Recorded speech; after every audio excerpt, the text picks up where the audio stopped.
قرآن مجید کی رمضان المبارک کے ساتھ بہت گہری مناسبت ہے۔ قرآن مجید رمضان المبارک میں ہی نازل ہوا، بلکہ پچھلی تمام کتابیں رمضان میں ہی نازل ہوئیں، تمام صحائف۔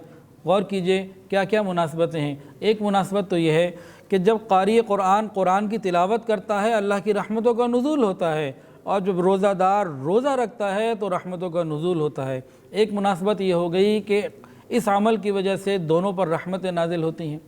دوسری مناسبت کیا ہے کہ رمضان کا مہینہ روزہ جو ہے یہ روزے دار کے لیے قیامت کے دن شفاعت کرے گا اور اسے جنت میں لے جائے گا۔ اسی طرح قرآن مجید قاری قرآن کے لیے قیامت کے دن شفاعت کرے گا اور اس کو جنت میں لے جائے گا۔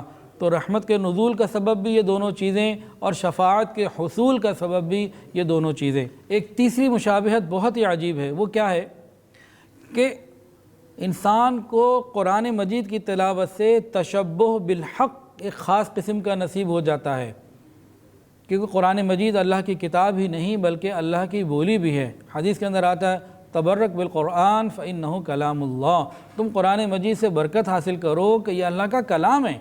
تو اللہ نے بھی قرآن کو پڑھا، آج بندہ بھی قرآن پڑھتا ہے تو ایک خاص قسم کی مشابہت مل جاتی ہے۔ اسی طرح روزے کے اندر شان صمدیت کی وجہ سے تشبہ بالحق موجود ہے۔ اللہ رب العزت کھانے پینے سے اور ان طرح کی ضروریات سے بالکل منزہ، پاک اور مبرہ ہیں۔ انسان بھی جب روزہ رکھتا ہے تو تھوڑی دیر کے لیے ان چیزوں سے وہ بھی بے نیاز ہو جاتا ہے، تو یہ خاص قسم کی مشابہت بالحق اللہ کے ساتھ ایک مشابہت نصیب ہو جاتی ہے۔ تو رمضان اور قرآن یہ بھی بہت بڑی ایک مناسبت ہے۔ رمضان اور قرآن ان دونوں میں چوتھی مناسبت یہ ہے، قاری قرآن کو تلاوت کی وجہ سے اللہ تعالیٰ کے ساتھ ایک خاص قرب اور تعلق نصیب ہو جاتا ہے، اور اسی طرح وہ روزے دار جس نے پورے آداب کے ساتھ گناہوں سے بچ کے روزہ رکھا ہو، اس کو بھی اللہ تعالیٰ کے ساتھ خاص قرب مل جاتا ہے۔ اللہ فرماتے ہیں روزہ میرے لیے اور میں اس کی جزا میں خود ہوں۔